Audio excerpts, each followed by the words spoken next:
Hola chicos, espero que se encuentren muy bien. En el video de hoy trabajaremos el tema de la educación nacional y el movimiento estudiantil de 1968. El objetivo de esta clase es conocer las características por las cuales ha pasado la educación en México y a su vez conocer por qué se dio el movimiento estudiantil del año de 1968. Sin nada más que decir, comencemos con la clase. La falta de educación fue uno de los principales problemas que se enfrentó México a inicio del siglo XX, ya que las carencias educativas hacían que se reflejaran algunos otros problemas que se enfrentaban en la sociedad, como las desigualdades de generación en generación. Estos problemas ya habían sido considerados en la Constitución de 1917, pero no fue hasta 1920 cuando se creó la Secretaría de Educación Pública, la cual estaba encargada de dar educación a todas las personas que vivían en el país. En la década de 1930, bajo el lema de educación socialista, se propuso convertir a la escuela, junto con ejidos colectivos, en una educación social y económica, teniendo en cuenta los propósitos marcados en la Constitución de 1917, donde se quitaba la educación religiosa y se le daba prioridad a crear una educación científica, donde el alumno fuera capaz de reflexionar. En la década de 1940 se siguió proporcionando educación científica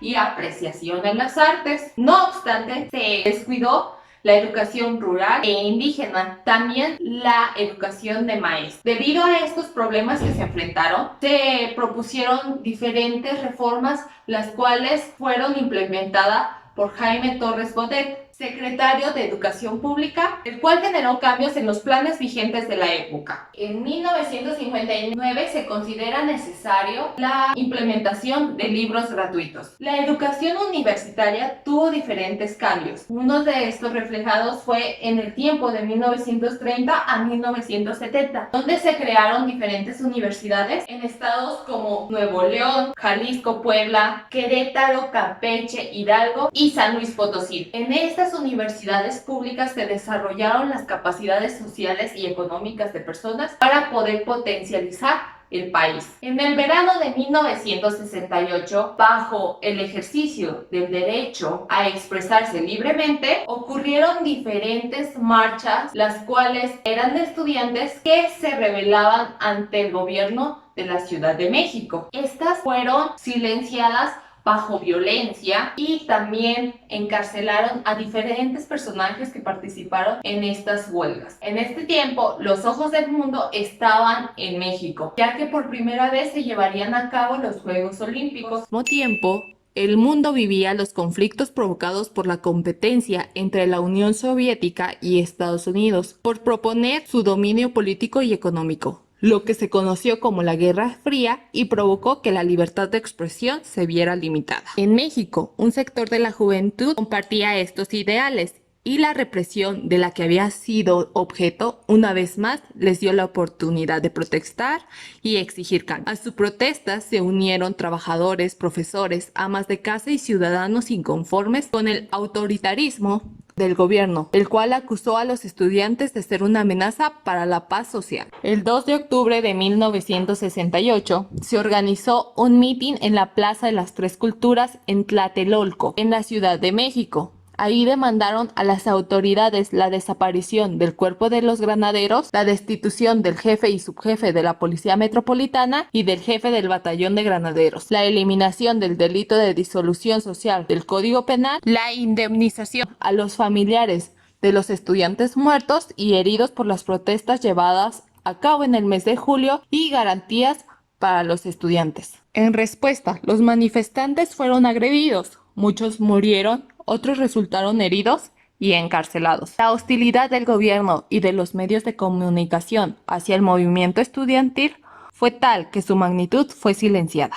Después de los acontecimientos vividos en Tlatelolco, diversos sectores de la población se unieron a demandar justicia contra la represión policíaca y del ejército, además de que se dieron los cuestionamientos y críticas al partido vigente en ese tiempo, que era el PRI. Estos fueron más constantes y se hicieron diferentes expresiones culturales. Por ejemplo, en la música, Alex Lora y Óscar Chávez. En la literatura, Carlos Monsiváis y Elena Poniatowska. Y en la poesía, Octavio Paz. Para ir cerrando la clase, nos damos cuenta de que la educación fue un problema fundamental que azotó en el país. Al mejorar la educación en México, permitió que varias personas se preocuparan por estudiar y sacar mejora de esto. En 1920, Secretaría de Educación Pública. Y en 1940 se considera necesaria las artes y la educación científica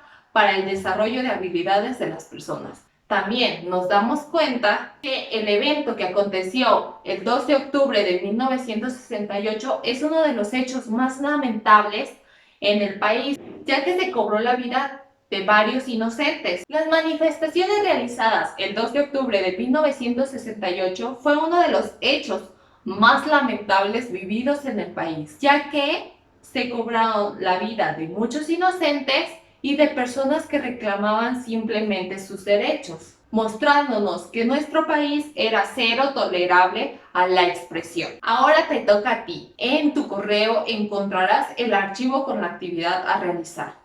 Recuerda que todas estas actividades tienen que tener título, fecha, color y uso adecuado de ortografía. También recuerda, si tienes que realizar alguna actividad de tu cuaderno Leirem, vendrá marcada el ejercicio que tendrás que realizar y recuerda que se debe de mandar una fotografía para ser revisada. Sin nada más que decir, me despido. ¡Adiós!